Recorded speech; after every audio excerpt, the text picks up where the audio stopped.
नमस्कार। मेरा नाम भाऊ तोरसेकर। आप देख रहे हैं प्रतिवाद। दोस्तों, लोकसभा चुनाव के बाद जब लोकसभा का पहला अधिवेशन शुरू हो गया था, पहला सेशन शुरू हो गया था, उस वक्त आपने एक बात देखी होगी। कांग्रेस विरोध में सबसे बड़ी पार्टी बनकर उभरी। कांग्रेस के 44 और 52 एमपी थे, संसद सदस्य थे, वो बढ़कर 99 हो गए। और राहुल गांधी कांग्रेस के लिए अपोजिशन पार्टी के लीडर बन गए। लोकसभा में उनको संवैधानिक पद पर लाया गया, अपोजिशन लीडर बनाया गया। तो अपनी जो सीटें होती है, बैठने की जगह होती है, वहां के राहुल गांधी ने एक दूसरी ही पार्टी के सांसद सदस्य को अपने बाजू में बिठाया है। 4 5 6 दिन लगातार उनके बाजू में एक लाल टोपी पहनने वाले सांसद बैठे थे, जो कांग्रेस के नहीं थे, जो असलियत में समाजवादी पार्टी के फैजाबाद से चुने हुए सांसद थे, जिनका नाम कुछ अवधेश सिंह वगैरह है, अवधेश यादव वगैरह, मुझे पक्का नाम याद नहीं, लेकिन वो चेहरा याद है, वो लाल टोपी मुझे याद है कि जो कांग्रेस के सांसद नहीं है, फिर भी राहुल जी ने उनको अपने बाजू में बिठाया था। क्यों बिठाया था? कि उन्होंने मोदी जी को परेशान करने वाला अपना सक्सेस जीत पा ली थी, जिसको बीजेपी ने पिछले बहुत सालों से मुद्दा बनाया था। अयोध्या में राम जन्मभूमि का मंदिर बनाना, ये बीजेपी का बहुत सालों से एजेंडा रहा, बहुत दशकों से एजेंडा रहा। बीजेपी की जो मातृ संस्था है, आरएसएस का एजेंडा रहा, जो पूरा करते करते बीजेपी की सत्ता आ गई। और सत्ता आने के बाद और मंदिर खड़ा होने के बाद, प्राण प्रतिष्ठा होने के बाद, उसी अयोध्या की नगरी में और अयोध्या की भूमि पर बीजेपी को परास्त करने वाला उम्मीदवार राहुल गांधी को अपने पद से भी बड़ा लगा। और उसलिए इसी कारण उन्होंने अपने पार्टी के ना होते हुए भी समाजवादी पार्टी के उस सांसद को अपनी बेंचों पर बिठा दिया, अपने बेंच पर बिठा दिया। क्यों बिठाया? बात साफ है, उनको दिखाना था कि मेरे साथ वो सांसद बैठा है जो मोदी जी की सबसे बड़ी उपलब्धि को पराजित करके चुनकर आया है। अयोध्या में बीजेपी के उम्मीदवार को हराकर एक मेरा मित्र दल का सांसद चुनकर आया है। और वो सांसद यानी कि बीजेपी की नहीं, बल्कि मोदी का पराजय है। ये दिखाने के लिए राहुल गांधी ने उस अवधेश जो यादव या कोई है, उनको पहली लाइन में लाकर बिठा दिया था, अपने साथ बिठा दिया था, सम्मानित किया था। तो क्यों सम्मानित किया था? बात साफ साफ है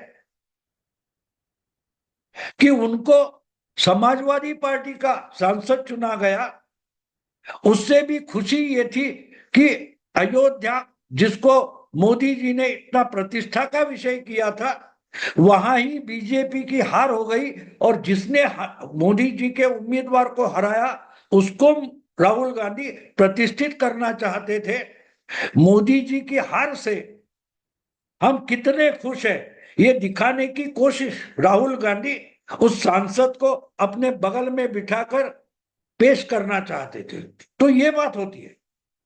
अपने प्रतिस्पर्धी जो होते हैं, अपने विरोधी जो होते हैं, उनके हार में कोई भी खुश हो जाता है, क्योंकि जिसको हराया है, जिसकी हार हुई है, वो तो अपना मित्र नहीं दुश्मन है, इसलिए खुश हो जाते हैं। और जब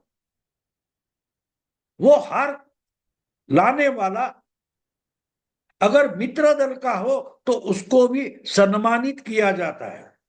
तो अपने मित्र दल की जो जीत होती है उसमें खुशी दिखाई जाती है। क्यों? क्योंकि जो हमारा समान दुश्मन है उसकी हार का वो सिंबल होता है, प्रतीक होता है। तो इसी कारण राहुल गांधी ने उस समाजवादी पार्टी के सांसद को सम्मानित किया था। लेकिन एक बात अजीब है, राहुल गांधी के जो दोस्त माने जाते हैं, मित्र दल माने जाते हैं, वो आज अगर हरियाणा में कांग्रेस की बुरी हालत हो गई है, कांग्रेस बुरी तरह से हार गई है, जीत हाथ में आते आते कांग्रेस हरियाणा में तीसरी बार परास्त हो गई है, तो कांग्रेस के राहुल के जो मित्र दल है उनको दुखी होना चाहिए, खुश नहीं होना चाहिए। हाँ, बीजेपी के मित्र दल है, एक नाथ शिंदे हो गए, नीतीश कुमार हो गए, या और कोई हो गए, चिराग पासवान हो गए, अगर वो खुश हो जाते हैं हरियाणा के बीजेपी के जीत के कारण तो ठीक है, मित्र की जीत हो गई है तो दोस्त तो खुश हो गए। लेकिन अगर कोई दोस्त अपने ही मित्र दल की हार से खुश हो जाता है तो अजीब लगता है। तो क्यों होता है ऐसा? अगर राहुल गांधी हरियाणा में कांग्रेस की हार हो गई है तो सिर्फ कांग्रेस की हार नहीं, वो राहुल गांधी की हार है। और राहुल गांधी की हार से इंडी अलायंस में कांग्रेस के मित्र दलों में हताशा फैल जाती है तो कोई बुरी बात नहीं है, सही बात है कि हमारा बड़ा दोस्त हार गया है, हमारा बड़ा भाई हार गया है। क्यों? इंडी अलायंस में कांग्रेस सबका बड़ा भाई है, सबसे बड़ा मित्र दल है। तो अखिलेश हो, उद्धव ठाकरे हो, या और जो कोई मित्र दल है, शरद पवार की पार्टी है, वो अगर दुखी हो जाते हैं, तेजस्वी यादव दुखी हो जाते हैं तो कोई गलत बात नहीं मानी जाएगी।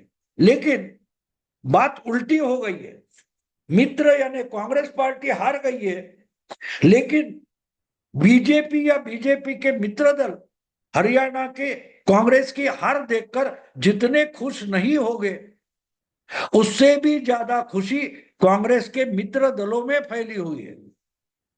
अगर आज के हरियाणा के चुनाव के नतीजे देखकर सबसे ज्यादा अगर कोई खुश हुआ होगा तो वो कांग्रेस के मित्र दल है, जिसमें उद्धव ठाकरे है, अखिलेश यादव है, शरद पवार है, तेजस्वी यादव है, ममता बनर्जी है।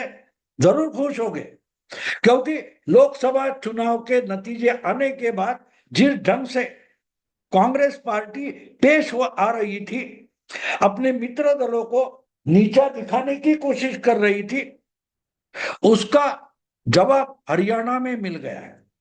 कांग्रेस पार्टी ऐसा बर्ताव कर रही थी कि 2024 में हमने मोदी जी और बीजेपी को हरा दिया, मानो कांग्रेस ने इंडी अलायंस को साथ लेकर बहुमत पाया है, सरकार बनाई है, और जिसने सरकार बनाई है वो बीजेपी या मोदी हार गए। इस ढंग का बर्ताव लगातार राहुल गांधी कर रहे थे। ये तो बचकानी हरकत थी और इसका जिक्र मैंने अलग अलग वीडियो में बार बार किया है।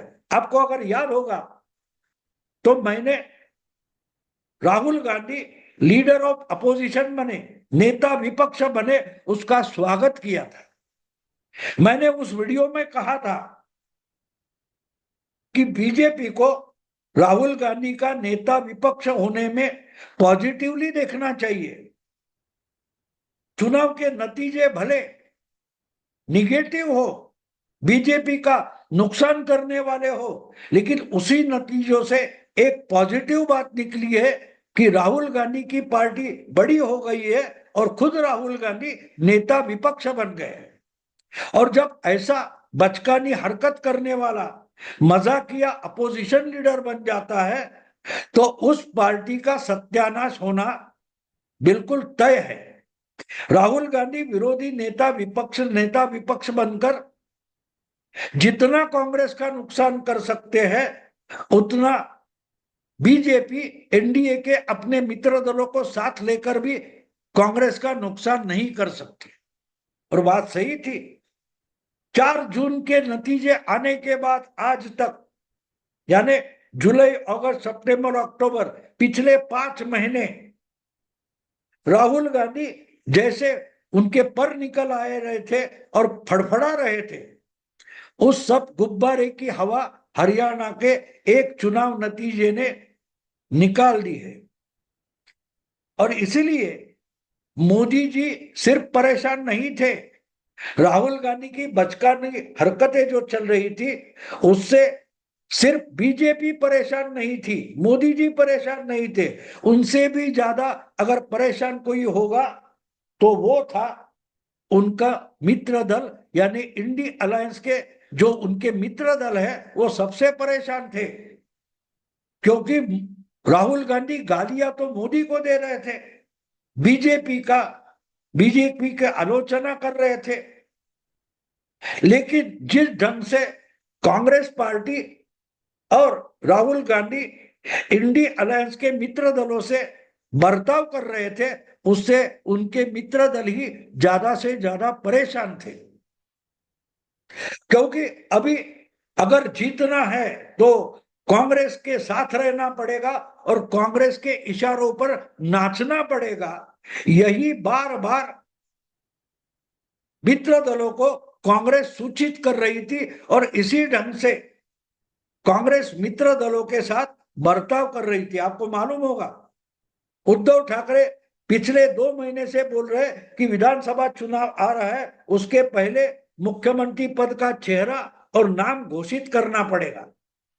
वो किसी भी दल का हो, कांग्रेस का हो सकता है, शरद पवार गुट का हो सकता है, उबाठा शिवसेना का हो सकता है, लेकिन अगर मुख्यमंत्री का चेहरा घोषित करते हैं तो उसका फायदा मिल सकता है। संजय राउत तो यहां तक बोले थे कि बीजेपी और एनडीए ने मोदी का चेहरा घोषित किया था, उसका फायदा मोदी को मिला, और इंडिया अलायंस के पास ना नाम था ना चेहरा था, इसी कारण इंडिया अलायंस का नुकसान हो गया। इसलिए अगर महाराष्ट्र की विधानसभा जीतनी है तो मुख्यमंत्री पद का चेहरा और नाम घोषित करना जरूरी है। ये संजय राउत और उद्धव ठाकरे बार बार बोल रहे थे, लेकिन उसको कीमत तक नहीं दी, उसको कांग्रेस नजरअंदाज करती रही।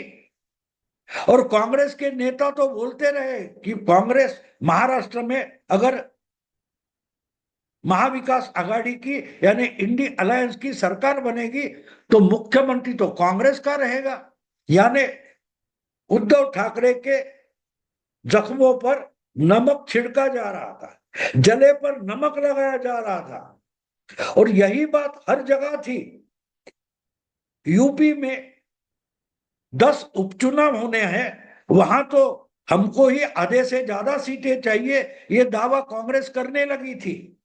दिल्ली में तो आम आदमी पार्टी के साथ चुनाव लड़ा था कांग्रेस ने, लेकिन दिल्ली में विधानसभा का चुनाव आम आदमी पार्टी के साथ नहीं लड़ेंगे, ये बोलकर आम आदमी पार्टी को, केजरीवाल को कांग्रेस ने लात मारी थी।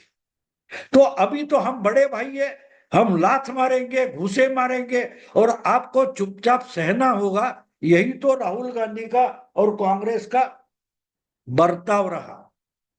लोकसभा नतीजे आने के बाद, और इसलिए ये सब मित्र दल इतने परेशान थे कि जितने बहुमत जाने के बाद मोदी भी परेशान नहीं थे।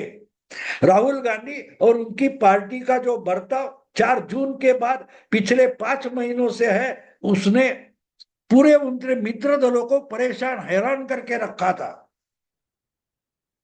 कि अब, और आपको याद होगा चुनाव के पहले शरद पवार भी बोले थे एक एक करके छोटे जो पार्टियां हैं, जो छोटे छोटे क्षेत्रीय दल है, उनको कांग्रेस में मर्ज होना पड़ेगा, विलीन होना पड़ेगा।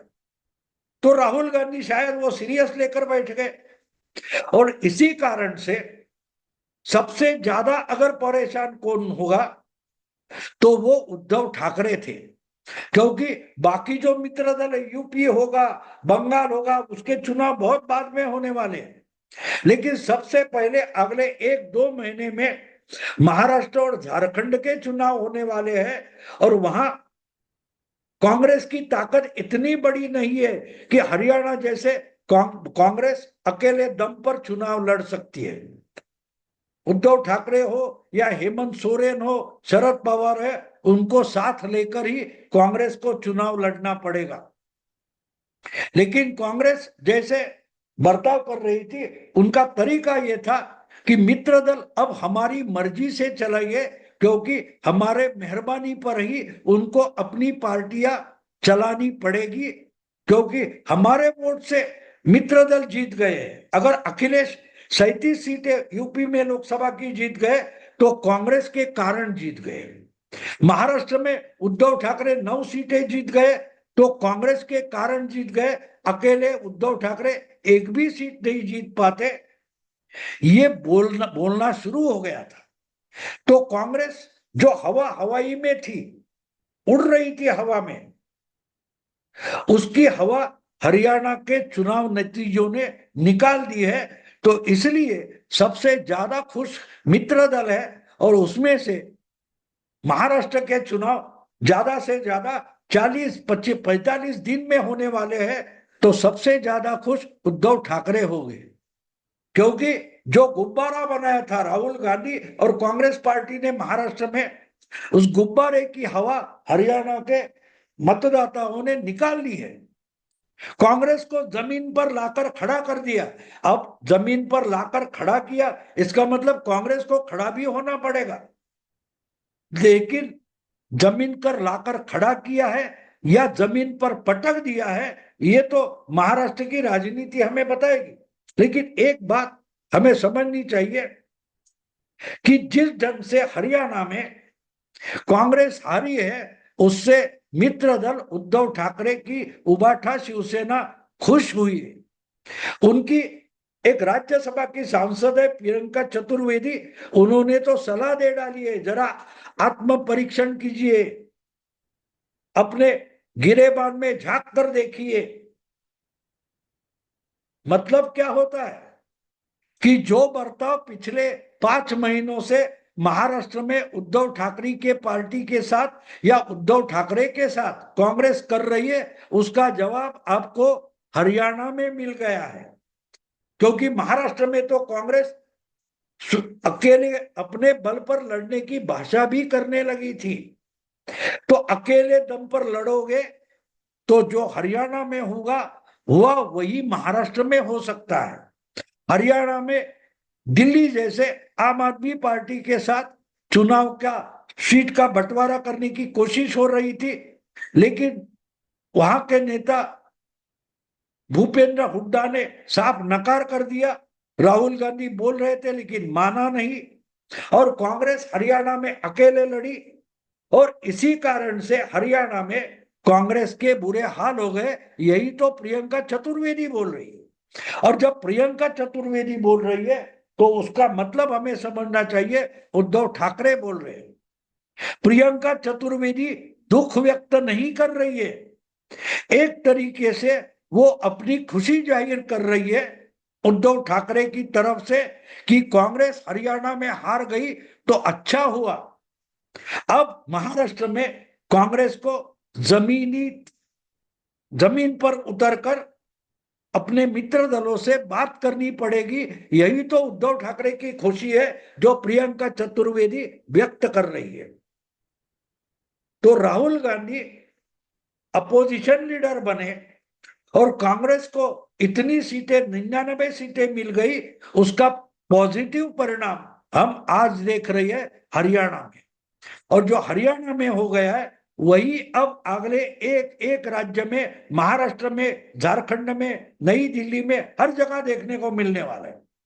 कांग्रेस बुरी तरह से हारेगी, क्योंकि कांग्रेस अगर मित्र दलों से इस ढंग से बर्ताव करेगी तो कांग्रेस के साथ रहना मित्र दलों को मुश्किल हो जाएगा, और साथ भी रहेंगे तो अपनी ताकत कांग्रेस के पीछे खड़ी नहीं करेंगे और उसका परिणाम कांग्रेस को भुगतना पड़ेगा। तो इसलिए जो कुछ हुआ है उससे बीजेपी की जितनी खुशी हुई है उससे भी ज्यादा मुझे लगता है कि उद्धव ठाकरे को खुशी होगी क्योंकि उनका महाराष्ट्र का चुनाव अगले 1-1.5 महीने में होने वाला है। दोस्तों अभी यही रुकता हूं। अगर वीडियो पसंद है तो लाइक कीजिए, शेयर कीजिए और सब्सक्राइब कीजिए। नमस्कार।